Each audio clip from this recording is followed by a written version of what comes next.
شروع کرتا ہوں اللہ کے ببرکت نام سے جو نہایت رحم کرنے والا ہے۔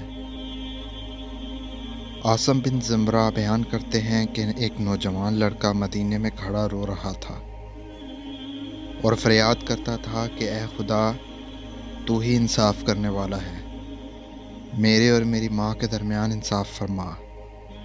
اتنے میں ادھر سے حضرت عمر رضی اللہ تعالیٰ عنہ کا گزر ہوا تو آپ نے اس سے رونے کا سبب پوچھا۔ اس نے جواب دیا کہ میری ماں نے مجھے 9 ماہ پیٹ میں رکھ کر پالا اور دودھ پلایا، پال کر بڑا کیا، مگر اب وہ مجھے اپنا بیٹا ماننے سے انکار کرتی ہے اور مجھے گھر سے نکال دیا ہے۔ حضرت عمر رضی اللہ تعالیٰ عنہ نے اس کی ماں کو بلایا۔ لڑکے کی ماں اپنے 4 بھائیوں اور قبیلے کے لوگوں کے ساتھ حاضر خدمت ہوئی۔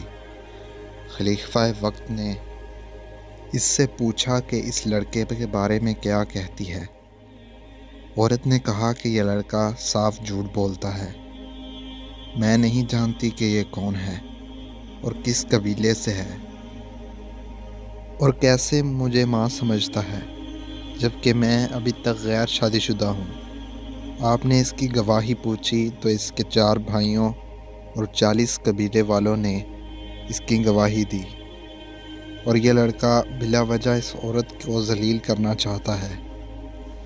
لڑکے سے جب ثبوت مانگا تو اس نے کہا کہ میرے پاس اس کے علاوہ کوئی ثبوت نہیں کہ میں اس کا لڑکا ہوں، اور یہ میری ماں ہے، میں اس کے پیٹ سے پیدا ہوا ہوں اور اس کے زیر سایہ پرورش پائی ہے۔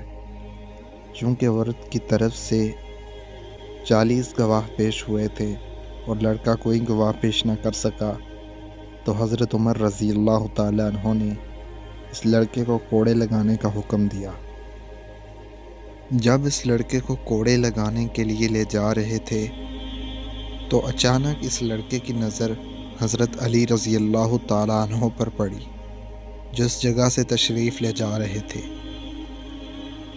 اس لڑکے نے زور زور سے آواز لگائی کہ اے رسول اللہ صلی اللہ علیہ وآلہ وسلم کے بھائی، میں بہت مظلوم ہوں، میری فریاد رسی کیجیے اور مدد کریں۔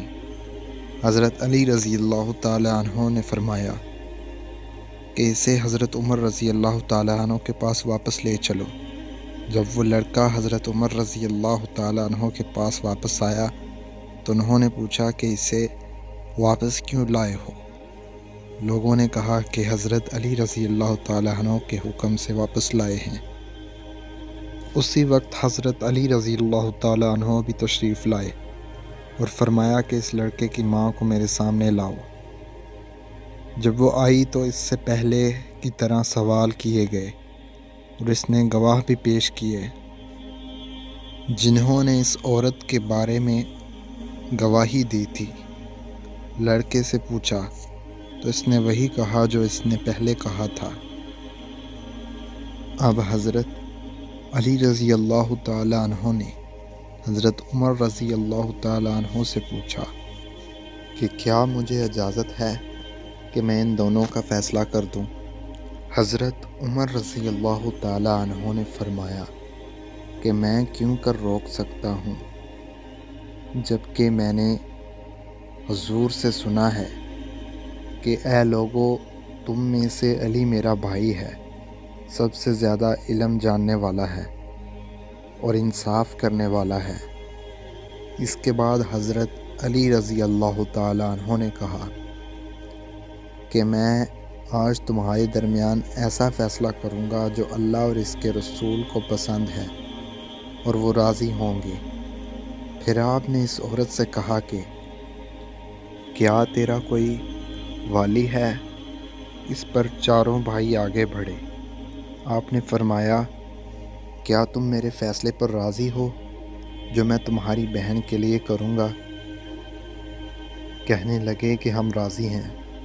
اس طرح اس لڑکے سے معلوم کیا۔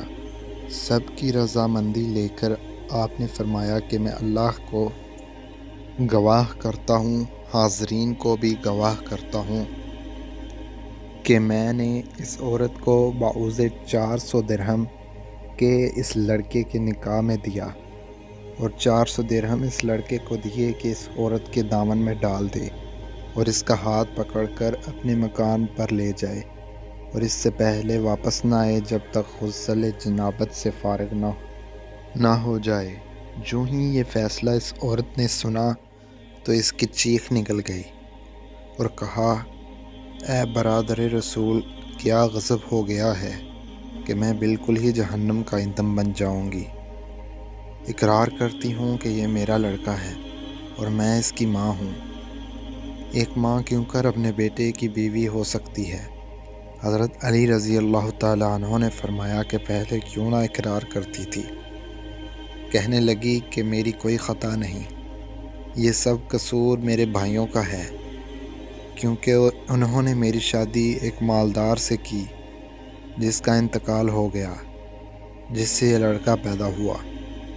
جب یہ لڑکا بڑا ہوا تو میرے بھائیوں نے میرے لڑکے کو الگ کر دیا اور مجھے خوف زدہ کر کے یہ کہلوایا کہ یہ میرا بچہ نہیں ہے، مگر میرا دل میرے بچے کے لیے تڑپتا رہتا ہے۔ یہ کہہ کر وہ اپنے بچے کا ہاتھ پکڑ کر میرا بچہ کہتے ہوئے چل پڑی۔